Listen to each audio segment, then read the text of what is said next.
Bismillahirrahmanirrahim. Assalamualaikum warahmatullahi wabarakatuh. Waalaikumsalam warahmatullahi wabarakatuh. Waalaikumsalam warahmatullahi wabarakatuh. Baik, sebelum mulai pembelajaran, marilah kita doa terlebih dahulu. Doa dimulai.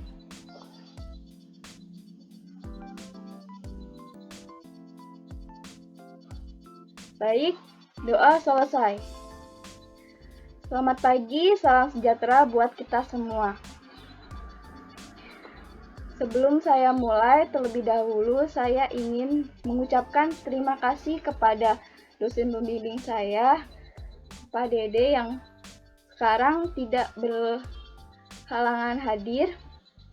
Namun, atas bimbingannya saya telah magang 1, 2, dan 3 di SMA Malayati ini. Dan tidak lupa juga saya berterima kasih kepada Bu Enda selaku guru Pamong yang telah membimbing dan mempersilahkan saya untuk mengajar di kelas 10 IPS ini. Dan untuk adik-adik, bagaimana kabar kalian pagi hari ini? Alhamdulillah baik, Kak. Alhamdulillah baik. Semoga kita selalu dalam keadaan sehat dan terhindar dari segala penyakit ya. Baiklah adik-adik, dalam pertemuan kali ini, kalian akan belajar tentang menceritakan kembali isi teks biografi.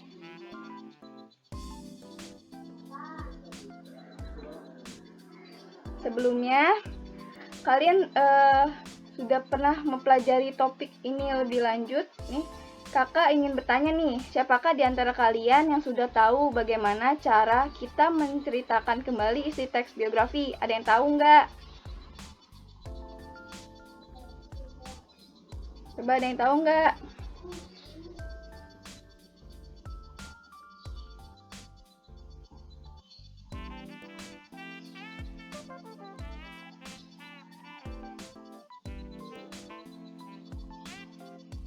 Nah, jika belum ada yang tahu, maka kakak akan jelaskan ya.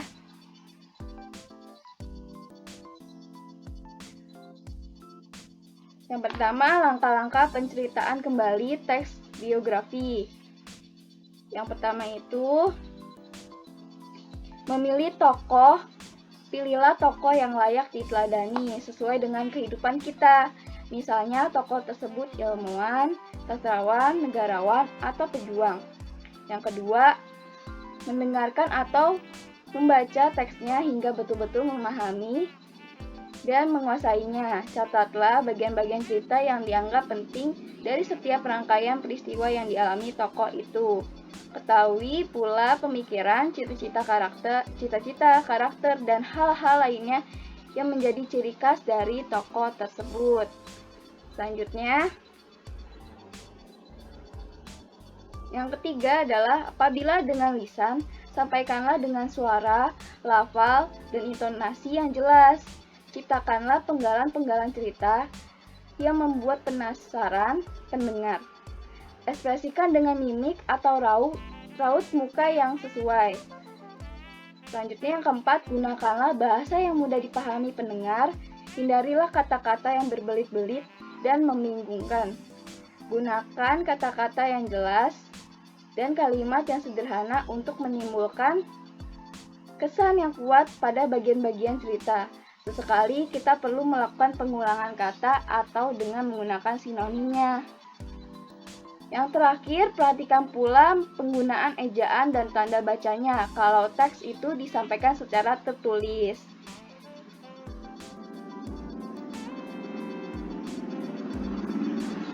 Baik, untuk penyuntingan teks biografi ini, fokuskanlah kegiatan penyuntingan untuk teks biografi itu dengan panduan-panduan pertanyaan-pertanyaan berikut ini.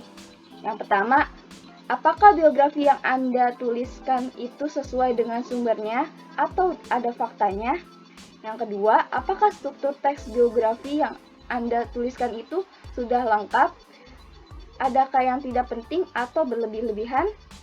Yang terakhir, apakah bahasa yang digunakan dalam cerita yang Anda tuliskan itu ada yang salah, baik itu dalam hal susunan kalimat, pilihan kata, atau ejaan atau tanda bacanya?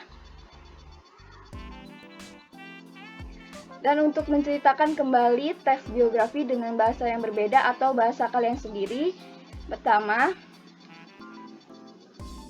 untuk menceritakan kembali isi teks biografi, kalian dapat meninjau ulang pada bagian mengidentifikasikan pokok-pokok informasi teks biografi yang telah kakak ajarkan materi minggu yang lalu. Setelah itu, menggabungkan pokok-pokok informasi tersebut dengan menggunakan konjungsi yang benar dalam bentuk teks biografi singkat. Selanjutnya ada contoh dari menceritakan kembali teks biografi dengan bahasa berbeda atau bahasa sendiri. Coba bacain, Gar. Nih. Kelihatan gak, Gar? Coba bacain, Gar. Nggak kelihatan, Kak. Kelihatan. Oke. Nih, kakak ini. B.J. Habibie adalah salah satu tokoh panutan dan menjadi kebanggaan bagi banyak orang di Indonesia. Beliau adalah Presiden ketiga Republik Indonesia. Nama dan gelar lengkapnya Prof. Dr. Muld Baharudin Yusuf Habibie. Beliau dilahirkan di Parepare, Sulawesi Selatan pada tanggal 25 Juni 1936. Beliau merupakan anak keempat dari 8 bersaudara. Pasangan Alwi Abdul Jalil Habibie dan R.A. Tuti Harini Puspowardojo Habibie menikah dengan Hasri Ainun Habibie pada tanggal 12 Mei 1962 dan dikaruniai dua orang putra yaitu Ilham Akbar dan B.J. Habibie adalah Presiden ketiga Republik Indonesia yang dikenal sebagai teknokrat kebanggaan orang Indonesia. Putra asli Sulawesi dan ini lahir pada tanggal 25 Juni 1936 dari pasangan Alwi Abdul Jalil Habibie dan R.A. Tuti Harini Puspowardojo. Ia membina rumah tangga dengan Hasri Ainun Habibie pada tanggal 12 Mei 1962 dan dikaruniai dua orang putra yaitu Ilham Akbar dan Thorik Kemal. Presiden kebanggaan Indonesia ini memiliki gelar lengkapnya Prof. Dr. Ing. Dr. SC Muld, yaitu diperolehnya dari luar negeri. Udah, Kak. Oke, baik, terima kasih Tegar. Nah, yang tadi sudah dibacakan oleh Tegar itu contoh dari menceritakan kembali teks biografi dengan bahasa berbeda atau bahasa kita sendiri. Nah, selanjutnya, belum selesai nih. Nah, kalian kan minggu depan akan UTS ya. Kakak ingin menanyakan dan mengingatkan kembali kalian dengan materi teks biografi dari awal pembelajaran bersama kakak dari pertemuan pertama hingga materi kita selesai sekarang nih.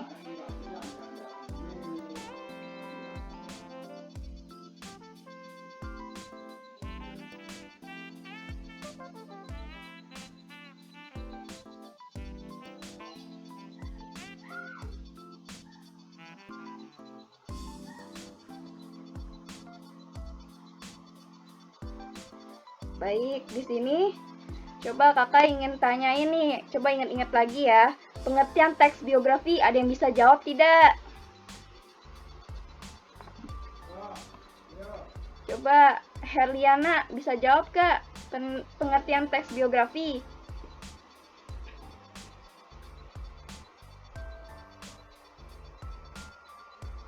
Atau yang lain ada yang bisa jawab? Teks biografi adalah Ya, coba Tegar. Teks biografi adalah teks yang berisikan tentang cerita suatu tokoh dalam mengarungi kehidupannya, baik berupa masalahnya ataupun kelebihannya, yaitu ditulis oleh seseorang agar tokoh tersebut dapat diteladani oleh orang banyak. Iya, benar Tegar, makasih nih. Kakak jelasin lagi ya. Teks biografi adalah riwayat hidup seseorang yang menyajikan sejarah hidup, pengalaman-pengalaman, hingga kisah sukses orang yang sedang diulas. Lalu, tentunya biografi biasanya ditulis oleh orang lain. Yang ketiga, umumnya biografi membahas tokoh-tokoh terkenal, orang sukses, atau seseorang yang berperan besar dalam suatu hal yang menyangkut kehidupan orang banyak. Yang keempat, biografi panjang melingkupi sebuah informasi yang memiliki sifat penting, namun diceritakan dengan lebih jelas dan lengkap, dan juga disertai dengan gaya cerita yang baik dan juga menarik. Biografi ialah suatu buku yang menjelaskan peristiwa-peristiwa yang sedang atau telah dialami oleh seseorang. Yang terakhir, melalui biografi itu kita bisa menemukan sebuah komunikasi atau hubungan selain dari menemukan sebuah hubungan. Kita juga bisa mendapatkan keterangan atau juga penjelasan dari suatu tindakan dan juga misteri yang meliputi kehidupan seseorang.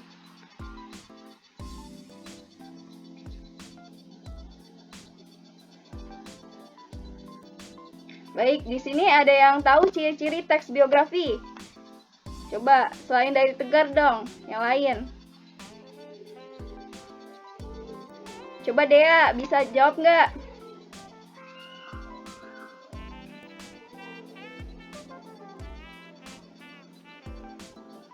Atau Ria? Atau siapapun yang bisa jawab? Ada yang bisa jawab nggak?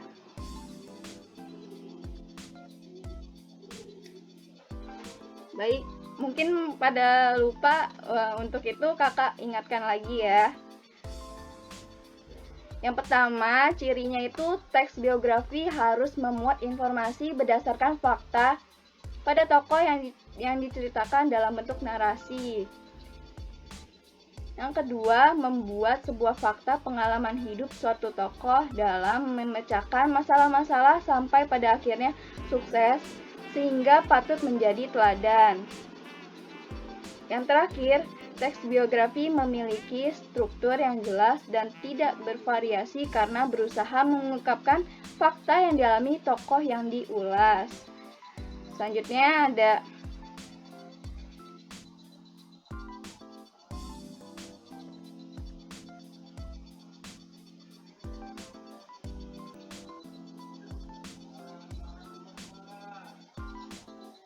jenis biografi.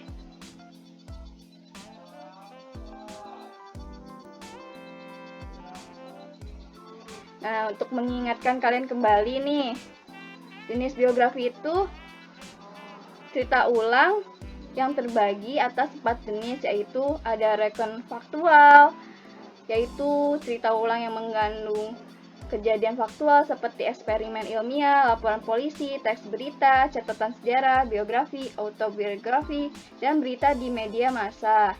Yang kedua ada rekon imajinatif, adalah cerita ulang yang mengandung cerita imajinatif dengan lebih detail seperti dongeng, novel, dan cerpen. Yang ketiga, rekon pribadi adalah cerita ulang yang mengandung kejadian di mana penulisnya terlibat secara langsung seperti buku harian dan surat pribadi. Yang terakhir ada rekon prosedur ataupun cerita ulang prosedur adalah teks yang menceritakan latar belakang atau asal-usul terjadinya suatu kejadian masa lalu.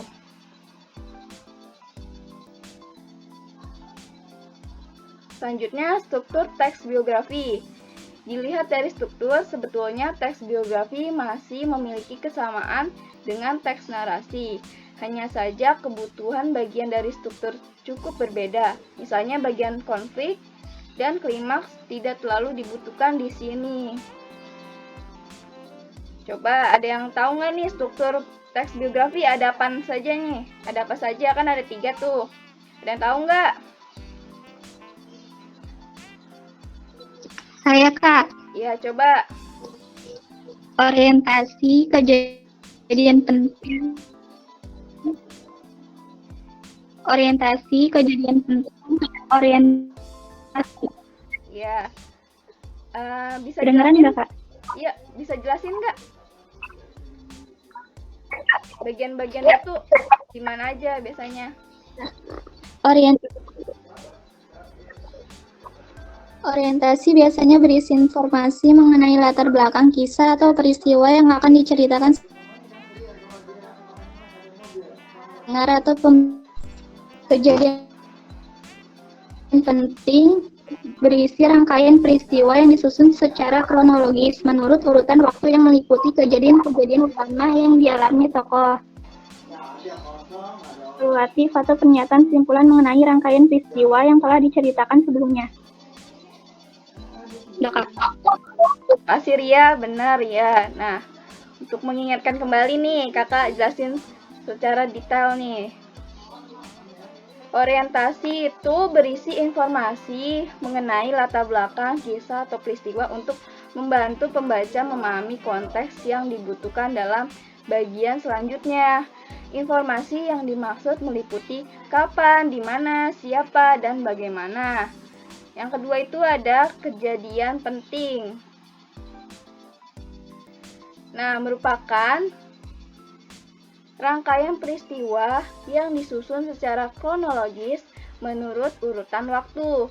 Peristiwa yang disampaikan meliputi kejadian utama yang dialami oleh tokoh. Dalam bagian ini bisa juga disertakan komentar-komentar pencerita pada beberapa bagiannya. Yang terakhir ada reorientasi, yaitu berisi komentar evaluatif atau pernyataan simpulan mengenai orientasi dan rangkaian peristiwa yang telah diceritakan, yang telah sebelumnya bagaimana mungkin ada atau tidak ada di dalam teks biografi, tergantung dari gaya penulisnya.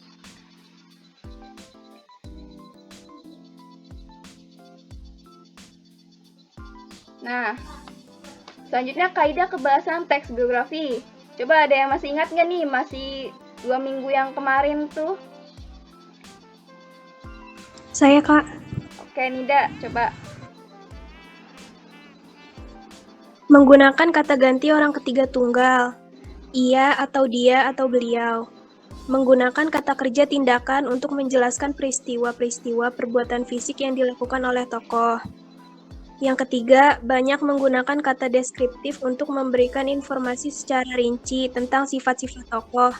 Yang keempat, banyak menggunakan kata kerja pasif untuk menjelaskan peristiwa yang dialami tokoh sebagai subjek yang diceritakan. Yang kelima, menggunakan kata kerja mental dalam rangka penggambaran peran tokoh.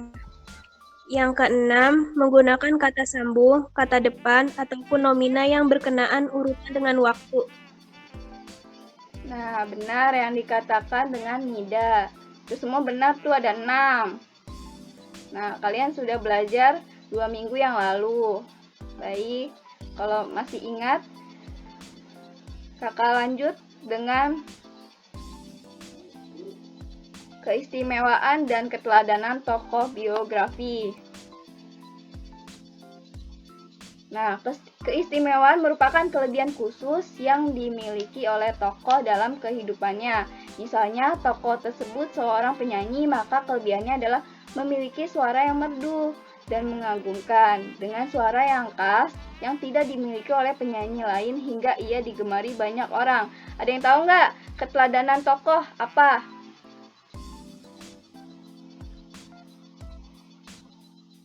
Coba ada yang tahu nggak? Si Nadifa tahu nggak? Coba inget, ini kan masih baru-baru juga nih keistimewaan dan keteladanan.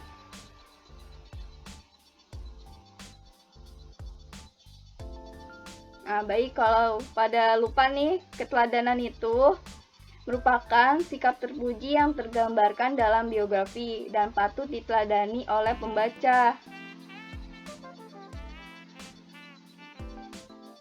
Nah, hal yang dapat diteladani dari biografi adalah karakter, sikap, kebiasaan, kesuksesan, dan hal lain yang dapat ditiru dan diikuti oleh pembaca setelah membaca biografi tersebut.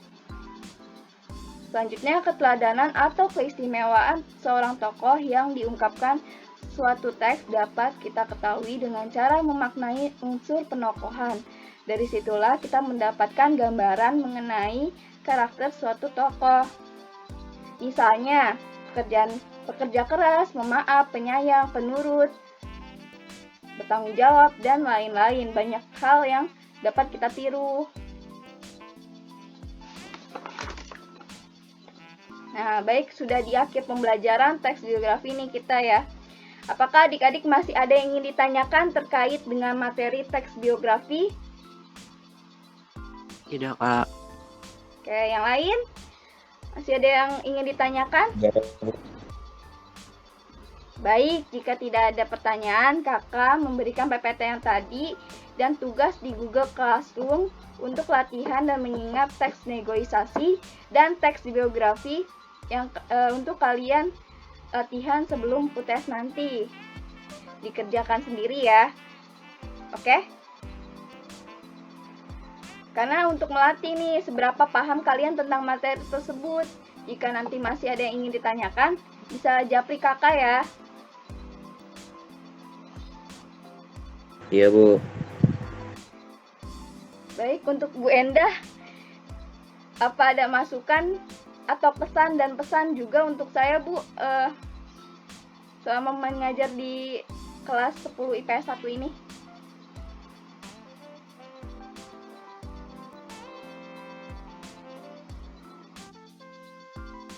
Ini, Bu, ini bagian orientasinya. Coba jelasin deh, Afrina. Baik. Nah, bagian orientasi ini biasanya itu ada di paragraf pertama. Terus bagian ini menceritakan siapa tokoh tersebut. Nah, terus yang kedua itu ada peristiwa-peristiwa penting. Biasanya ini pokok-pokok dari teks biografi tersebut. Tokohnya punya keteladanan apa saja yang bisa kita teladani, atau keistimewaan apa saja gitu. Selanjutnya dari orientasi biasanya ada di akhir kalimat atau akhir paragraf. Itu biasanya biasanya bagian penutup. Begitu, Bu. Iya. Ada yang mau ditanyakan nggak? Kelas 10 IP 1 tentang struktur.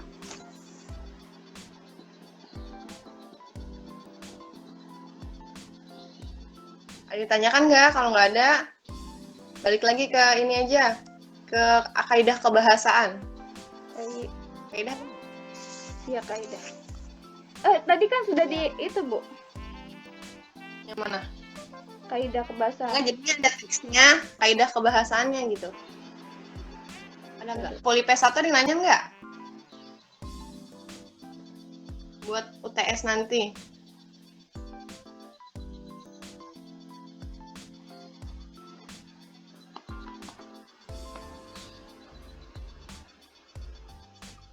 Materi UTS dari mana, Bu? Materi UTS-nya dari yang dijelasin sama Kak Afrina. Dari pertama teks negosiasi.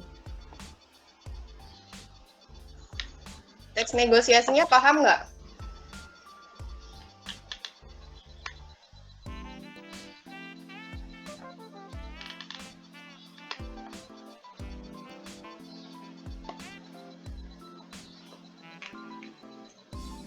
Paham nggak? Mbak kita on?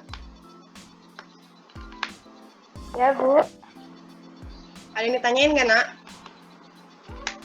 Tidak, Bu. Tidak, berarti paham dari teks negosiasi sama biografi ya? Iya, Bu. Ya. Ufara? On tidak? Iya, Bu. Berarti paham semua?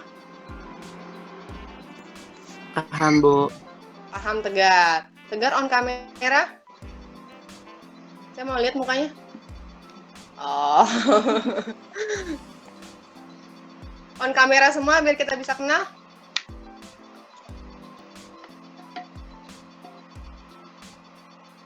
Ayo on kamera. Tuh, Tegar sudah buka kamera. Ufara buka kamera. Mbak kita. Ipan. Nida, Ria, Desi, Herliana, Tasya, siapa nih? Naira, Dea, Aswita, Maulidina, sama siapa nih? Nggak kelihatan. Satu lagi siapa itu? Nggak kelihatan namanya saya. Rahma, tolong buka kameranya. Biar kakaknya bisa dokumentasi. Biar kelihatan mukanya.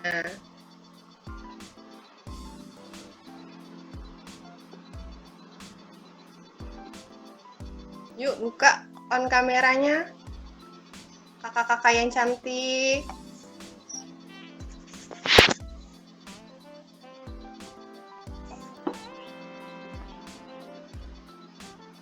Ayo buka kameranya. Biarin aja belum mandi juga. Mufara on kamera. Mbak kita. Ipan, Nida, Ria, Desi sudah, Herliana,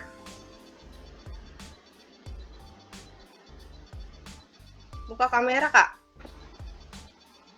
Sasya biasanya buka kamera.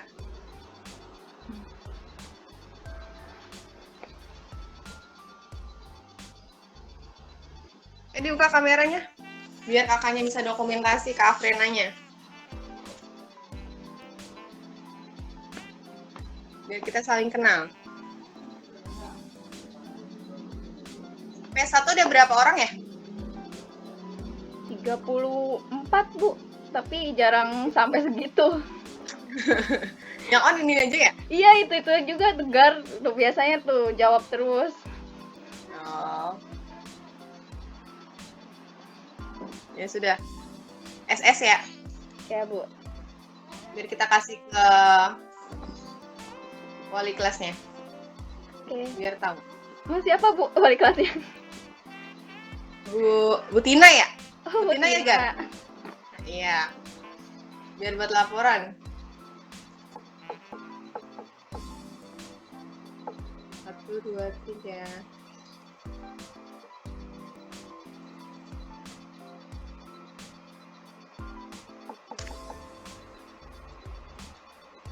Gimana nih?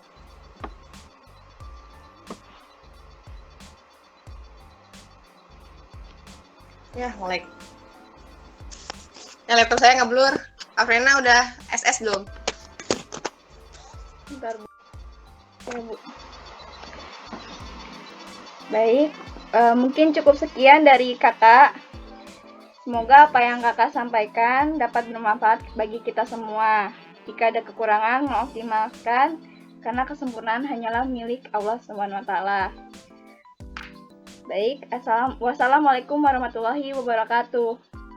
Waalaikumsalam warahmatullahi wabarakatuh. Assalamualaikum warahmatullahi wabarakatuh. Nama saya Bagita Nadifa Kaidah Ladwa dari kelas 10 IP1.